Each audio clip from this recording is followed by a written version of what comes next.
Stage పై anchoring చేస్తూ గలగలా మాట్లాడడమే కాకుండా చాకచక్యంగా వ్యవహరించి సభా గౌరవాన్ని నిలబెట్టేందుకు సుమ ఎంతో కష్టపడతారు. ఇందుకు ఎన్నో ఉదాహరణలు. తాజాగా అచ్చం అలాంటి ఘటనే ఒకటి జరిగింది. పా రంజిత్ దర్శకత్వంలో కోలీవుడ్ స్టార్ చియాన్ విక్రమ్ నటించిన periodic horror drama Thangalaan August 15న రిలీజ్ కానుంది. మాలవిక మోహన్, పార్వతి కీలక పాత్రలు పోషించారు.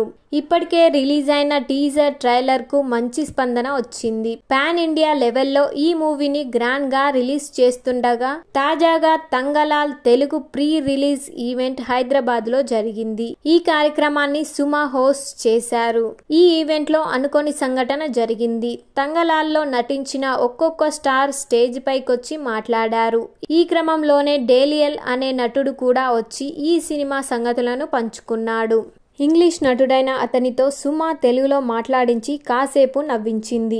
అయితే డేనియల్ కిందికి వెళ్లేటప్పుడు సుమకి థ్యాంక్స్ చెప్పి షేక్ హ్యాండ్ ఇస్తూ సడన్ గా సుమ చేతిపై ముద్దు పెట్టాడు. ఊహించని ఘటనతో సుమ ఒక్కసారిగా షాక్ అయినా వెంటనే తేరుకొని నేనీరోజు ఇంటికెళ్తానా, ఓరి నాయనో రాజా, ఈయన మా అన్నయ్య, రాఖీ వస్తుంది అన్నయ్య సన్నిధిలో అంటూ అద్భుతంగా కవర్ చేసింది. దీనికి సంబంధించిన వీడియో ప్రస్తుతం సోషల్ మీడియాలో వైరల్ అవుతోంది. ఇది చూసిన నెటిజన్లు సుమ సమయస్ఫూర్తిని, చాకచక్యాన్ని ప్రశంసిస్తున్నారు. ఇలాంటి మరెన్నో అప్డేట్స్ కోసం లైక్ చేయండి, షేర్ చేయండి, సబ్స్క్రైబ్ టు మై ఛానల్.